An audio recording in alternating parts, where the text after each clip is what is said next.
I'd like to call the meeting to order for Monday, November 21st, 2016. Please rise for the pledge. Pledge allegiance to the flag of the United States of America and to the republic for which it stands, one nation, under God, indivisible, with liberty and justice for all. Terry Glover, lead us in prayer.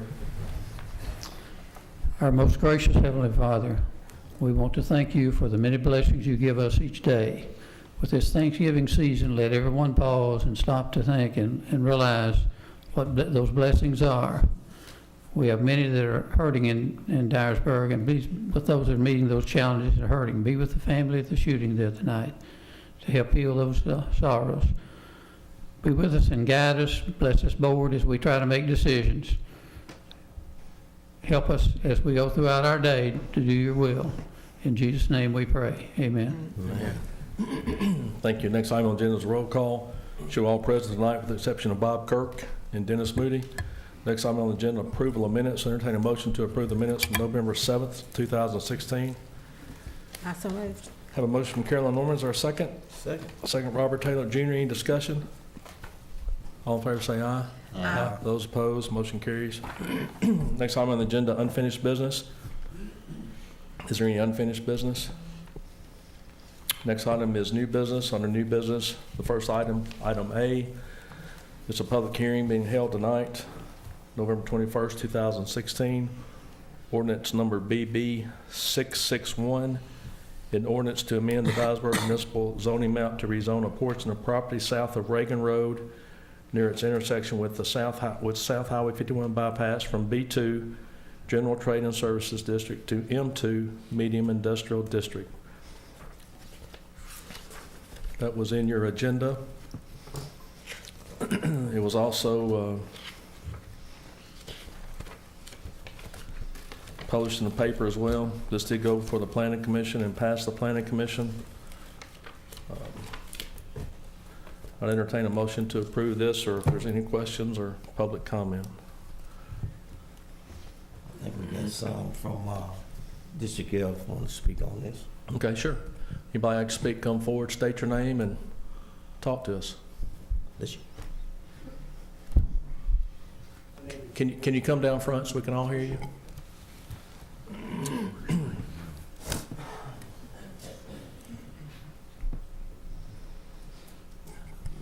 And state your name for us too, sir, please. My name is Joe Williams. Stay at 1634 Drew Street. And I stay next to that project that they whatever that is, those bags over there. And what we're doing, the neighbors and things are complaining about that dust and stuff there. Right now, if you can tell how I'm talking right now, I breathe that dust, and it's really bothersome to me. What it is doing, and it's making people sick. And we're trying our best to try to do something, about that dust. It's not the bags out there per se, but it's all that dust and stuff out there, and it's presenting a problem in the neighborhood. It is getting, dust is getting the houses and things over there. Everybody's cars and things are dusty. And just breathing that stuff is really, it's bothersome to us. And it's making people sick. And I just want to know what's going to happen, what's going to be done about it. Or what can you do about it? Okay. I don't know if this rezoning has anything to do with this. I may be mistaken. Thomas, does this rezoning that we're doing have anything to do with that question? And I certainly understand what you're saying. I think there was a group at the Planning Commission that discussed this, and I will say that we have had a local government committee meeting to discuss this issue, but is this related to what we're doing tonight? This property that they're looking to rezone tonight is on the south side of Reagan Road. It's not the property directly behind you, it's on the other side. On the other side as well? Yes, Okay. it's on the other side. They are rezoning it to, or asking to be rezoned to M2. The person that came before the Planning Commission said it would not be used for anything like the bags or the silos. It's going to be used for some type of manufacturing process. but it's not gonna be associated with the Dyersburg elevator, that you're concerned with. Okay. I would like to tell you that, I have been in contact through emails with the state of Tennessee. We are working on your situation. Okay. And, before you leave, I'll give you a list of phone numbers to those departments. That way you can call them to provide your concerns as well. Okay. Okay. So Thomas, Appreciate what's that. the Appreciate difference in the B2, the M1, what's the difference in them? Okay, B2 is strictly a business zone, services, trades, et cetera. M2 is strictly industry. So are you saying would it be more pollution by being an industry? Well, that would depend on what type of industry. Our ordinance does prohibit odors, dust, et cetera, from our industries. So we're hoping we're not gonna get anything like that in that zone. So we really don't know what it is? No, sir, I mean, I can't tell you for sure that I know what it is, no, I can't. I think you'd have more of an avenue with an industry than you would, like with the situation you've got over here now. You could have more compliance issues with the manufacturing type situation than you would with agriculture, because we know how hard it is to, go against farmers sometimes, so. Also, Thomas, when they turn in a site plan, that's when you have complete control over the project and what you require and what they meet the requirements of the city. That's when they, at that process is when they announce it as a rule. Right, we can actually regulate, industry more so, as Mr. Eskew stated, than we can agricultural. So we have a little bit more, regulations that we can control. But rezoning it to M2, it says in M2 that you can't have anything that produces the dust and all that, right? Let me double check to make sure, I want to make sure I'm correct, but I'm certain that I am.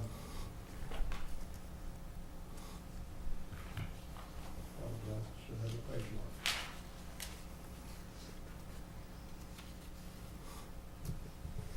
Okay, under section, article 14, we're looking at, any use that produces excessive smoke, dust, odor, glare, gases, or noise is prohibited.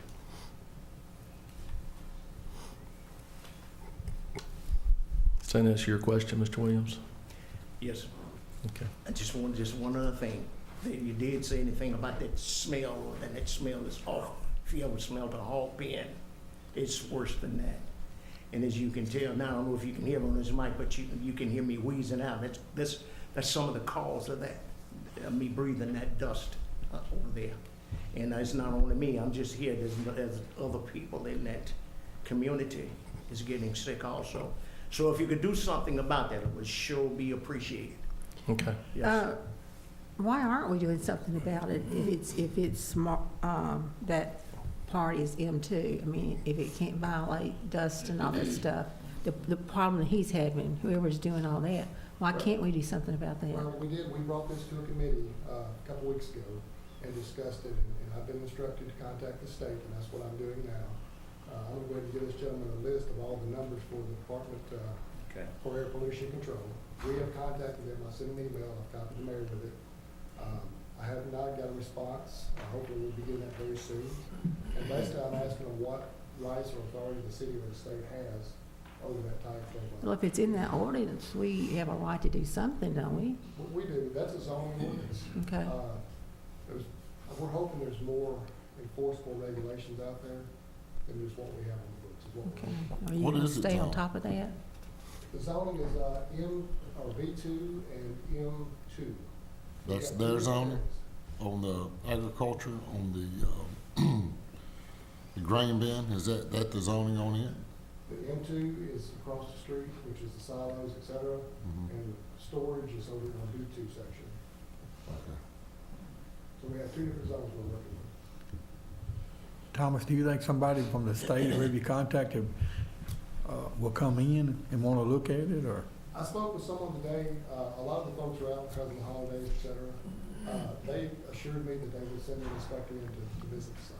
Would you let us know? I'm sure Mr. Taylor, like, we, I'll forward you all the emails. Appreciate it. I'll send it to everyone. thank Anything else, Mr. Williams? No, that's it. I just appreciate it, fella. Sure.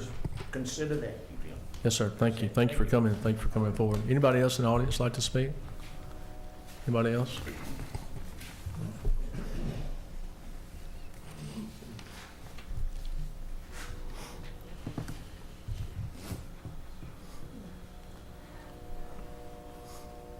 Hello, my name is Patricia Williams, and Joe Williams is my husband. And I just wanted to tell you that the dust, it really is horrible. It's really horrible, and I can't come outside, and the dust gets into my home, and the smell gets into the home. And it really is affecting both our health. You know, and it's just bad. It's really horrible. How long has that been going on? Ever since Excuse they've been me. putting them bags over there. And then when they first started putting the stuff over there, before they started, now the area of the streets is starting to flood. Okay. And it used to didn't do that. I mean, has it been for the last year or? Yes, So it Especially- wasn't like this before? no. Because they were just planting things there at first, you know, and then they started putting all that grain there up under those bags. And when they put it there and remove it, that's when the dust, I mean, it's really bad. You can't even look outside, it's so bad sometimes. And that's not including the smell. Yes, ma'am. And I can't even come outside, you know, during that time. Sure. And it gets into my home. Well, Mrs. Williams, I think we ought to follow up on it, you know, with Mr. Mullins, and let's fix that for you, because that's not healthy. I certainly would appreciate it. That's you not know. healthy. Thank you. Thank you. Thank you, Ms. Williams. Anybody else in the audience?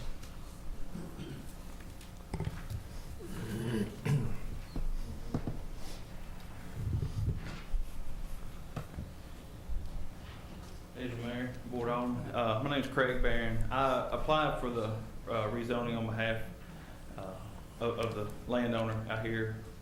And just want to reassure the board, this is no way related to the current activity that's going on out there. This is something totally different. And we're requesting M2 zone, which also prohibits any dust, smoke, as Thomas stated, any dust, smoke, noise, odor, et cetera. This is a, you know, totally separate from what's going on right now. Okay. Thank you, Craig. Anybody else?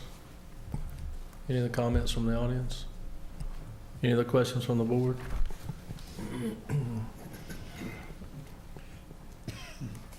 That concludes our public hearing. I'd entertain a motion to approve this or not approve it. So moved. A motion from Mike Morgan to approve the rezoning of this particular property. Is there a second? Second. Second from Terry Glover. Any other discussion?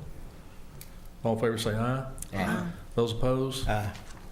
One opposed? I As will noted. abstain. Kevin Chaney, okay, let's do this again. So I've got 1, 2, 3, 4, 5 in favor, 1 opposed, and 1 abstention. Mr. Eskew, Mr. Glover, myself, Mike Morgan, Carolyn Norman in favor, Kevin Chaney abstain, Robert Taylor Jr. opposed. Is that right? Okay, motion passes.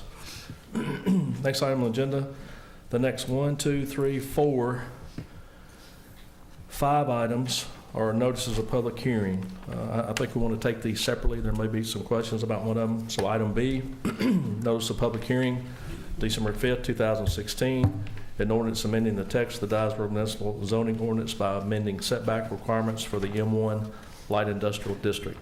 I will say all these, with the exception of the last one, have been before, well, they all have been before the Planning Commission. So item B, I'd approve, or I'd accept a motion to approve this for a public hearing to be held on December 5th for the setback requirements. So moved. Motion from Kevin Chaney, is there a second? Second. Second from Carolyn Norman, any discussion? All in favor say aye. Aye. Those opposed, motion carries. Next item C, notice of public hearing to be held on December 5th, 2016, an ordinance amending the text of the Dyersburg Municipal Zoning Ordinance by amending the uses prohibited in the B2 General Trade and Services District. That also has appeared before the Planning Commission, was approved by them. I entertain a motion to approve this for a public hearing to be held on December 5th. So moved. Motion from Bill Eskew, is there a second? Second. Second from Robert Taylor Jr., any discussion?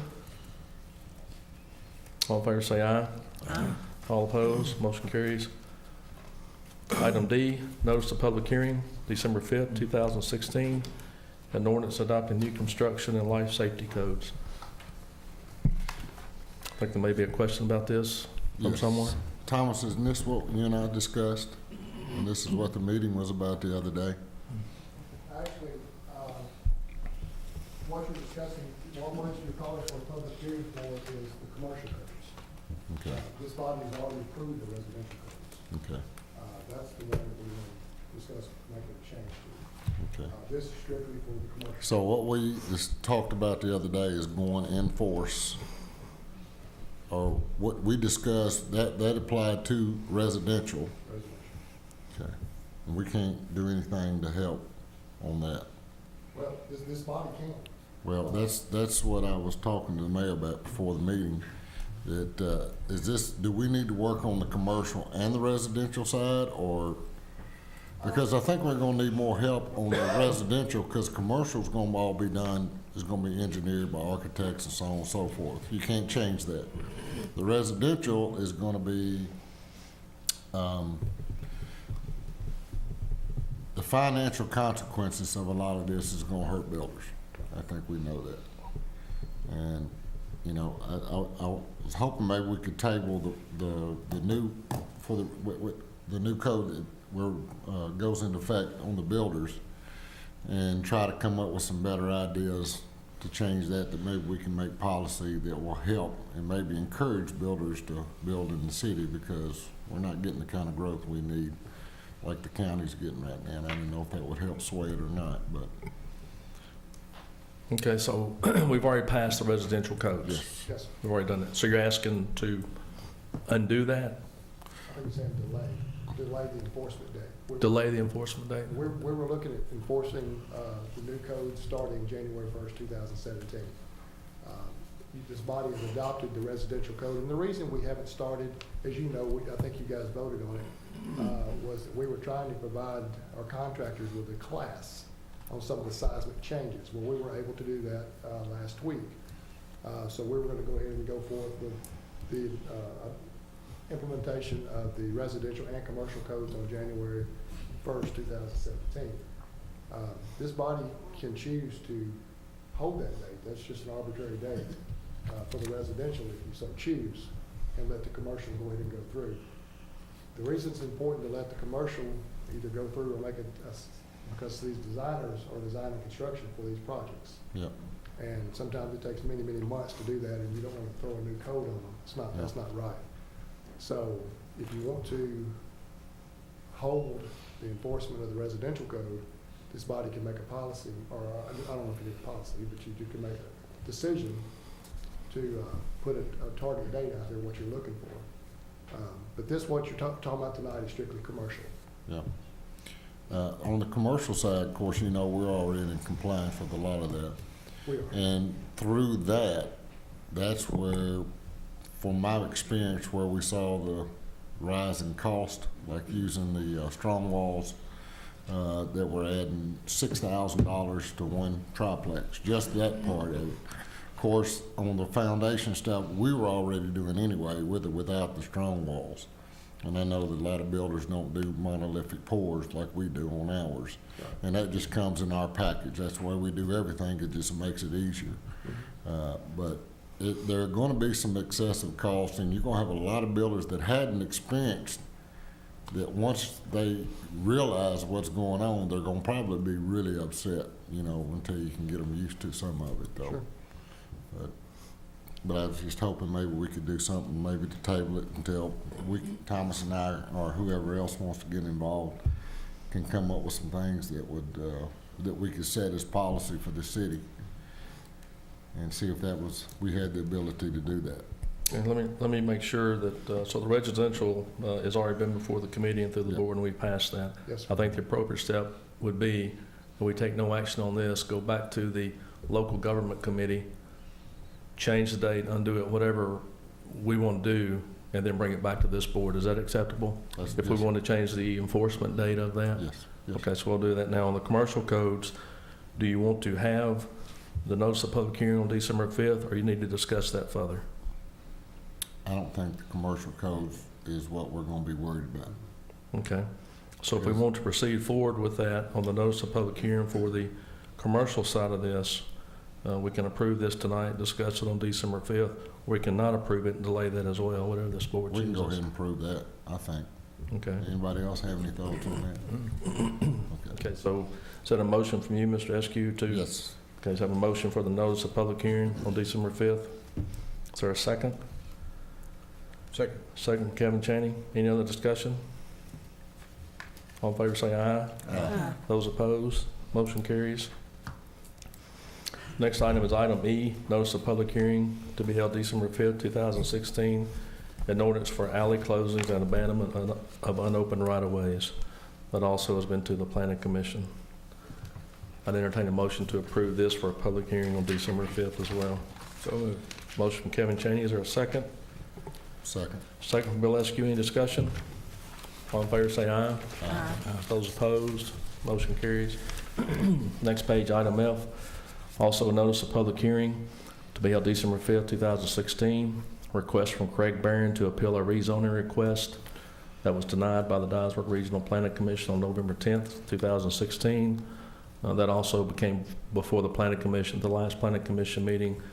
His request was denied, and he has appealed that to this board. And by law, we have to get notice of public hearing anytime that's a zoning request change. So I'd entertain a motion to approve this. Mayor, Mr. Barron has asked me to table this tonight because the project's kind of up in the air at this time.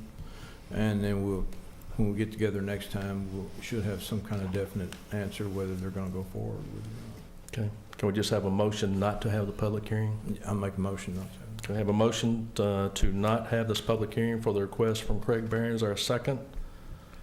Second. A second from Bill Eskew. Any discussion? All in favor say aye. Aye. Motion carries, and that has been denied. Next item on the agenda, first annual report for CALEA. Chief Steve Isbell. Chief?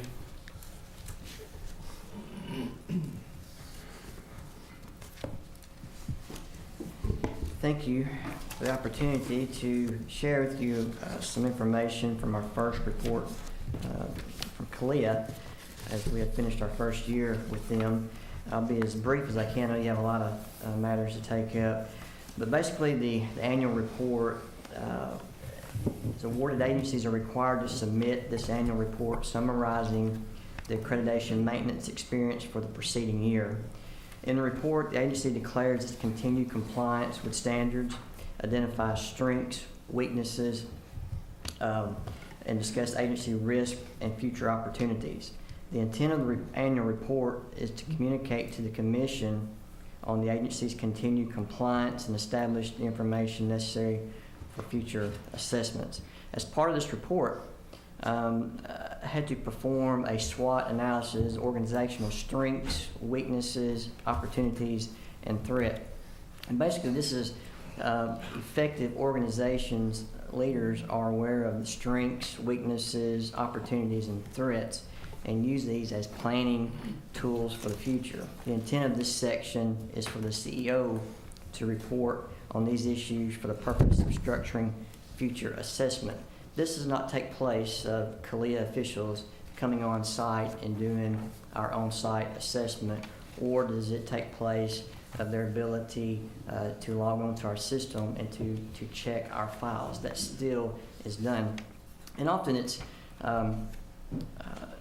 obviously we always like to talk about our strengths.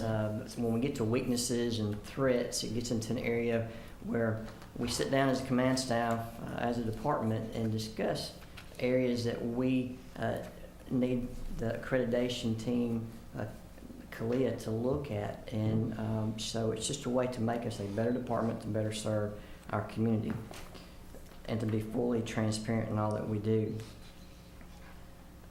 Use of force reporting has been a very, very big and hot topic across the nation for the last couple of years. And I just want to share some things with you in regards to our use of force reporting and share some numbers with you.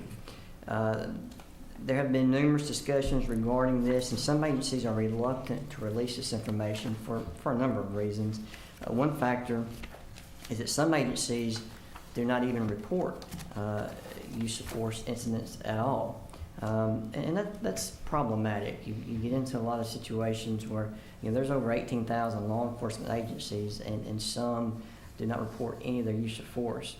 The Department of Justice and the FBI developing a database to record and track use of force, and we're obviously in favor of that, and I'll speak of that in a few moments. The Dyersburg Police Department is a minority agency in that we are one of only 5% of some 18,000 agencies in the U.S. that are accredited by CLIA, which means that we have been reporting our use of force numbers since 1995 when we were first accredited, and we have maintained that, and we will continue to do so. As again, we have tracked these since 1995, but it wasn't until recently that we started making these numbers available to the public with our annual report. We feel it's very important for our community that we serve to see these numbers and again be fully transparent. I felt that was very important that we include this in our annual report, and we do that now, and that's available online for anyone to see. One of the concerns of the conversation across the nation in tracking use of force is the tracking displays of weapons. Now, this is not when a weapon has been used by law enforcement, but the display of a weapon or a taser. And a lot of that is the fear of having too many reported use of forces against an officer, and which builds hesitation of the officer and could eventually or get the officer injured or killed or have to use increased force. We are not opposed to this. Actually, the numbers will show that many times, far more than not, officers, and I'm speaking about Dyersburg officers, may display their weapon, but it is never used. So I think those numbers will show that our officers are making the right decisions, using great restraint, and relying on our training that we do. And that is also recognized by progressive police agencies to document this and report on it. To this end, we also go above and beyond the requirements of CLIA in regards to our bias-based review. Annually, we review all traffic stops, field interviews, targeting individuals due to sex, race, and religion. This information is recorded on a traffic stop and field interview demographic data form, and then we enter it into a software system that we purchased either late 2015 or early 2016. And this is an automated system that tracks everything from the officer's performance, commendations, discipline, counseling, awards, vacation days, sick days, and this is all monitored daily by the supervisors, also the command staff, and then our early warning committee. I'll also add that in January 1st of 2016, Tennessee enacted a law on racial profiling, that all law enforcement agencies have a policy in regards to racial profiling, and of course we have that policy in place, and we have done the training on that. And I also just recently received a letter last week from the ACLU, who had sent out mass requests across the state from agencies requesting their policies and training in regards to racial profiling, which will meet that with no issues. The traffic stop and field interview form I was talking about is a form that we have. We had this form or one similar to it several years ago. The former administration stopped this program. I brought it back. I feel it's very important that we track our interactions with the public, whether it's by traffic stop or just a citizen contact in regards to an investigation. On this form, we collect all the data and we track this. The 2015 risk management analysis, and I'll be very brief on this, and this is also a part of our report, but there's some demographic data I'd like to share with you on use of force encounters. This is just in Dyersburg. We have seen an increase for the use of force against white males. They account for 38.3% of our use of force incidents. This is an increase of 54.55% from last year. Black males account for 23.5% of our use of force. This is a decrease of 15.79% from last year. White females, we saw an increase of 62.5%. Black females, we also saw an increase of 60% from last year. Juveniles, even though these numbers are low, we've also seen an increase with them. White male juveniles, we've seen an increase of 100% of use of force. Black male juveniles, increase of 57.14%. And white female juveniles report the same numbers from last year. And black female juveniles, increase of 66.67%. We're not required to do a 10-year analysis. This is something that we have done to give us a broad, we go year to year, but we have a 10-year analysis. I'll share a few numbers with you. In this 10-year period, the number of calls were 315,857. The total use of force arrest, this is where we had to arrest someone as a result of use of force, out of all those numbers, it's 1,012. Total agency custodial arrest, where we actually take someone into custody during that period, is 34,663. Total incidents where an officer was injured, out of those were 22, and there were 52 suspects injured. Of the 315,857 calls for service over this 10-year period, only 11% resulted in an arrest, and of the 34,663 custodial arrests made over the same period, officers used 2.9% of force. So it gives you an idea, out of that many interactions and out of almost 35,000 arrests, 2.9% resulted in the use of force. I wish it was 0%, but we obviously are very pleased with that number. I have to praise the officers, all officers, from the detectives to our patrol officers, our supervisors, our command staff, our professional standards unit that compiles this data and works hard to have these policies in our training. We have some additional training that I'm very excited. In January, we're bringing in a nationally known speaker that will speak about officer wellness. We're going to split the department in half. It's going to be required training that they attend. And then that Saturday will be a half-day session where families invited. And this wellness is, a well officer is a good officer. And we want to bring in this speaker. I've had the pleasure to sit through his training, and it is some fantastic training to help officers deal with a lot of things that they deal with daily on the street. And we also feel it's important for our families to be a part of that, because they are too dealing with the stress and pressures of their spouse or loved one that's in law enforcement. So we want to include our families as well. And then in January, we'll be sending an officer to conflict management. This officer will be certified to come back to our department to teach, prevent, mitigate violence, de-escalate anger and resistance, control crisis, aggression, avert verbal and physical attacks. That's a lot to say, but basically we understand, we recognize the need to have quality training for our officers, to know how to interact with our public. They do a fantastic job, but we're always seeking out new opportunities to implement new ways of doing our job that has become very, very difficult, to say the least. So we're excited about that. And this is also in addition to a number of officers who are certified crisis intervention officers that are trained on how to deal with people who are in crisis. And then our plans are to have additional officers trained in that as well in the very near future. That's my report. Any questions? Chief, we've gotten a request before from the same request from ACLU, right? Last year or 2 years ago? Yes, sir. That's Okay. correct. Okay. Thank you. I appreciate what you do in the department and your embracing of community-oriented policing, and I appreciate what you do in our community. Thank you.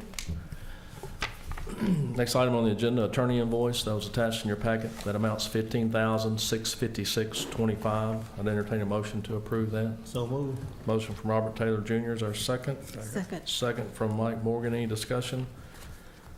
All in favor say aye. Aye. Those opposed, motion carries. Bids, Greg Williams, no bids. Report from Alderman, Bill Eskew. I just want to tell everybody, I hope they have a happy Thanksgiving and everybody stay safe. Thank you. Mr. Glover? Slow down, look around, Thanksgiving. Thank you. Okay. Kevin? I don't have anything. Thank you, Mayor. Mike? I'd just like to say to our Dyersburg Police Department what I've seen on the news, and I hate for it to happen, what a great job they did, and I appreciate them. And I do have a question. Is there any time, because I think you had expressed to us before there'd been so many calls at that one house. Is there any time that we get so many calls that we can shut that house down or get with the landlord and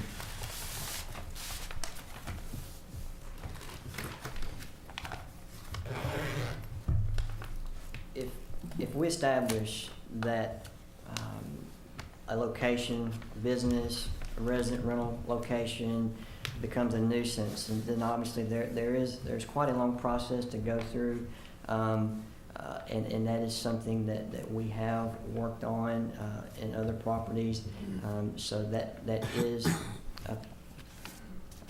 a possibility. Well, I just remember you in a meeting, you and giving us some information that there were several calls at that house before, and that was just a question I had. Yes, sir. But I appreciate you. Yes, sir. Thank you. Thank you. That's all. Thank you. Ms. Carolyn? Yes, I appreciate the itemized billing we get from the attorney's office. It's very detailed, and I appreciate what they're doing. But I'm back on the engineer's money, what we spend with the engineer. You know, we got 1 month, we got an itemized summary and a very short breakdown of where the money was paid to what department that evidently was typed in-house. We did not get we got that for September. We got it both for August. For September, we only got the itemized summary of cost, where it went to, but nothing from the engineer of what was done. I'm curious if the attorney can provide us with a statement like this. Why aren't we getting something from the engineer's office, which I think we probably are, that shows more what they're doing, how they're spending the time, how they're spending the money? And I'm just curious why we as aldermen, as much money as we spend on engineers, we can't get something that's more detailed, like what we get from the attorney. I think your September engineer report has already been given to you, Ms. Carolyn. I got the report when the money was. I didn't get the summary from her. Yes, ma'am. It was also in that same packet. Anybody else get that for September? It was mailed out last time. It was under updates from the mayor. That was in your last packet, updates from the mayor. And that report was in there for September. Okay, I'll look again. Yes, I got it. It was at the house. You got it? I did get it. I can give it to you again, but it was included. Okay. And the in-house, you are correct, the in-house is what we do, that Steve Anderson does, on how that money is spent, in which department, what line item it is charged to. And I think that's what you had asked for before. But why can't we get something more like this?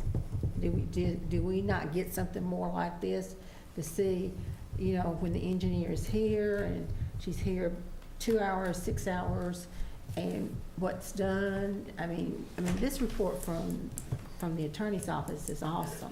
Mhm. And again, as much money as we spend with the engineers, we ought to be seeing where that money is being spent. Right. I can be more than happy to ask her again. We started that this budget year. They've been involved in 27 projects this year as far as engineers, but I'll see if she can give additional detail. But what she gives us is a page or 2 or 3 summation of what they're working on, whatever project they may be. And unlike attorney invoices, projects they work on may go for 2, 3, 4, 5, 6 months. But I'll try to get whatever information you want. And at any time, you want specific information on where engineering is charged to, Steve Anderson can supply that information. Is that right, Steve? Yeah, at any time, the in-house report you get on engineer cost is derived from invoices sent to us by the engineering company that Steve assigns to a line item on where that work is done, either it be wastewater, water, streets, whatever it is. So at any time that you want to ask those questions, Steve would have that information. So you're not getting anything like this, you're getting actual invoices of where she, invoices. We get the invoices on what the project is. So I could come in and see you, and you could show me the invoices for October. Okay? Sure. And I'll send you that September report again. Well, I probably overlooked it. Okay. It wasn't, I don't think it was with the other, but anyway, that's what's the matter now. The other thing, and I've asked this of several people, even my husband, who was on the board for 16 years, does the city, I'm sure it does, provide a monthly financial, and it probably falls back on the financial committee. Do we actually are able to see how money is being spent by the city? Lewis said he never got anything when he was on the board. I think he was chairman of that committee for a while. But We provide to you a quarterly statement that Steve handed out last meeting. That's what we've always done. A quarter look back at what each department has done. Steve handed it out at the last meeting.